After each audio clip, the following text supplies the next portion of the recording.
Bienvenidos a CHM, Cuentos e Historias de Miedo.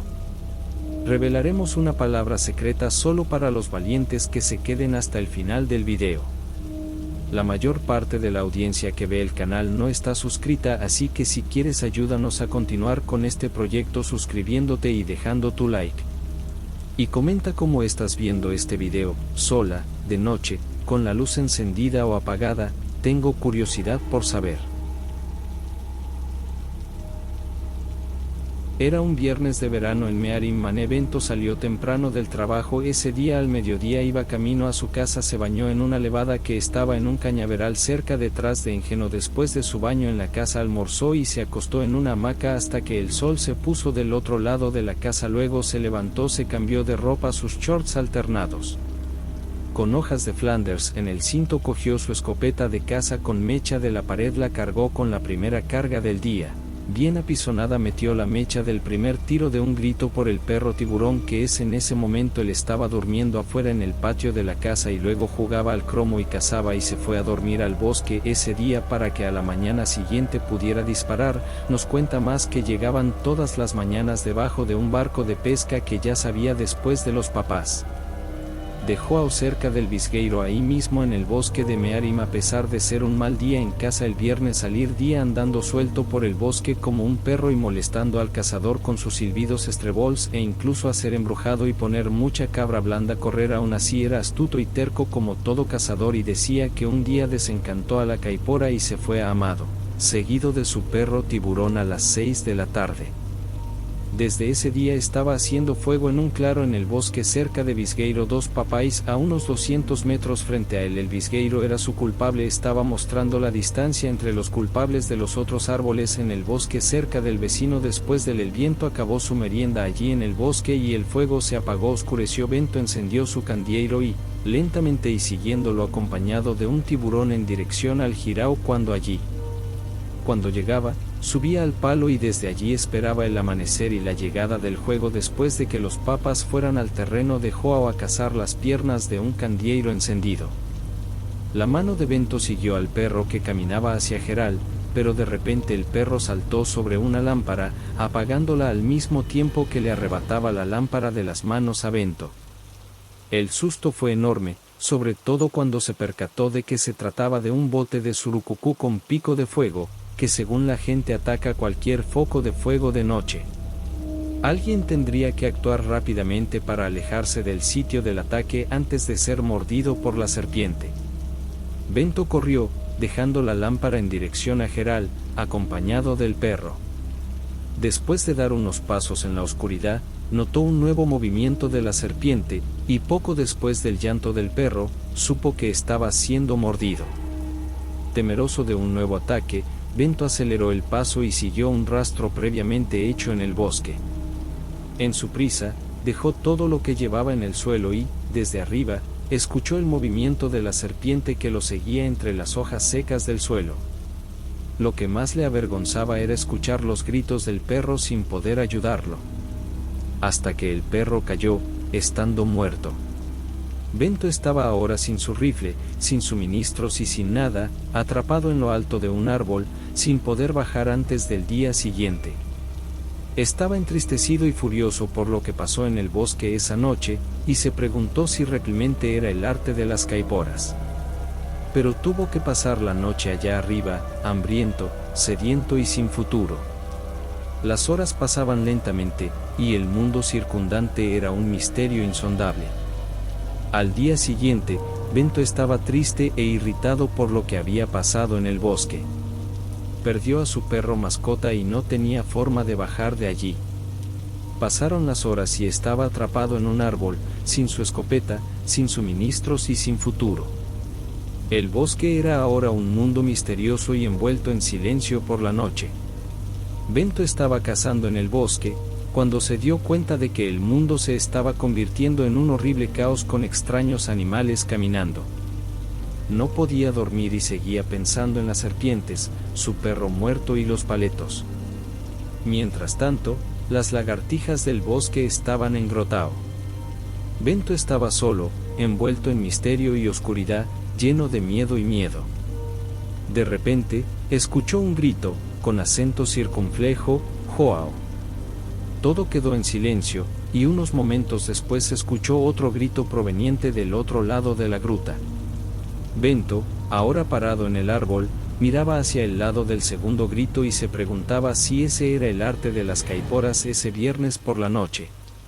Lamentó que su tabaco estuviera ahí abajo en la bolsa, sin nada para calmar la ira de las caiporas. Pero cuando escuchó más gritos de un lado y del otro, Bento se llenó de miedo y miedo.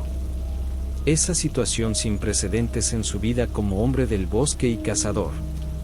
En su asombro, en ese error, solo y sin ayuda posible en Facebook, pudo pasar ahí. Se apoderó de él miedos y debilidades que nunca antes había experimentado. Durante sus olas nocturnas en el monte, los gritos cesaron por un momento, acento circunflejo o no. Luego, del otro lado y ahora muy cerca, detrás de la espalda de Bento, otro grito alucinatorio y poco después, estos dos gritos resonaron y se retiraron lejos en el bosque oscuro e impenetrable. Bento notó que el viento en el bosque, al otro lado del bruto, se agitaba como si lo hubiera sacudido un vendaval. El crujido de la hierba rota llegó a sus oídos, indicando que algo, personas o animales, se inclinaba hacia abajo. Mientras, en el lado opuesto del bosque, se registró un movimiento. Esto indicaba que aquellos que gritaban el uno al otro dentro del bosque se acercaban para un encuentro final. Bento subió la ladera de Grotao en dirección al árbol donde estaba.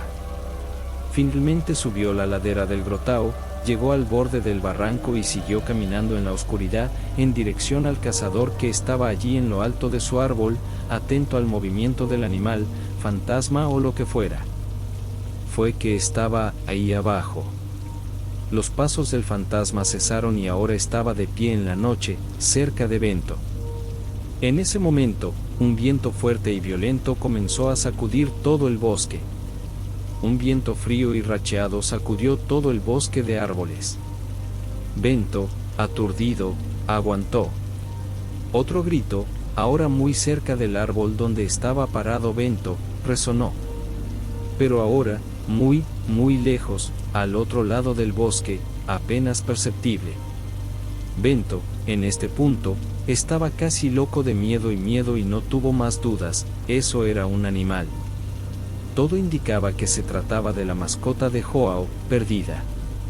Según dijeron, los que se encontraron con ese abuso también se perdieron. Bento, solo, en ese error, renovado por escapar con vida ante aquellos fantasmas del bosque. Pero, ¿qué hacer ahora para escapar de allí, si aquella noche no tenía fin? Mientras Bento, allá arriba, en el árbol, en medio de la oscuridad, era consumido por su terror, otro grito salió de la noche. Ahora, casi debajo del árbol donde estaba el cazador, el grito resonó en la oscuridad y se perdió muy por encima del bosque oscuro, agitado por un viento tormentoso. Este grito quedó sin respuesta desde el otro lado del bosque. Ahora, el fantasma estaba debajo del árbol del cazador y comenzó a gritar: «Joao, Joao, estoy aquí. Baja, Joao, baja si no te voy a subir». Y siguió gritando más fuerte: «Abajo Joao, baja Joao». Ante tal imagen, Bento estaba libre de miedo, loco de terror, y ahora el fantasma gritaba por Joao. Con manos de gigante sacudió el árbol en el que estaba. Y Bento, en su miedo, terror y alucinación, vio, escuchó y sintió un mundo de cosas extrañas a su alrededor. En ese momento, el fantasma trepaba hacia él, un viento huracanado se desató en el bosque y sacudió violentamente el árbol en el que estaba parado. La situación era desesperada, el bosque estaba ahora lleno de silbidos, gritos de caiporas, zumbidos de viento de sombras espectrales. Bento, viendo todo eso, en su horror, miedo sin límites y enorme desesperación, vio acercarse al fantasma. Los espectros escucharon el aullido del viento que sacudió el bosque, sacudió y el árbol. Bento luchó con su creciente alucinación. Y ahora sin fuerzas para soportarlo solo, la magnitud de la crisis le hace derrumbarse desde arriba. Rueda al abismo que se abre a sus pies, estrellándose contra el suelo o sobre espinas y viejos palos caídos. Inerte e inmóvil, yace en el suelo del bosque. Estaba muerto, pero no era Bento. Más tarde, el tiburón también estaba muerto. Así, Mané Bento nunca regresó de aquella trágica cacería en los bosques embrujados de Spider-Man. Joao, el perdido, era un cazador que, un viernes por la noche, en contra del consejo de su anciano padre, salió a cazar en las jinates de Mearim. Y de esa cacería, John nunca regresó. Se dice que se arriesgó y lo perdió. Su anciano padre, un hombre del monte, se fue al bosque a buscar a su hijo, y allí pasó días, semanas, meses y años. De allí, también, nunca volvió. Se perdió buscando a su hijo, a quien nunca encontró, y se convirtió en abuso. Cuenta la leyenda que cualquiera que se encuentre con este abuso también se pierde en el bosque y nunca regresa. Y esto ha sucedido. Si llegaste al final comenta, perdido, para que lo sepa. No olvides suscribirte al canal y dejar tu like. Mira nuestra lista de reproducción de historias e historias de miedo o nuestros otros videos en el canal. Hasta la próxima.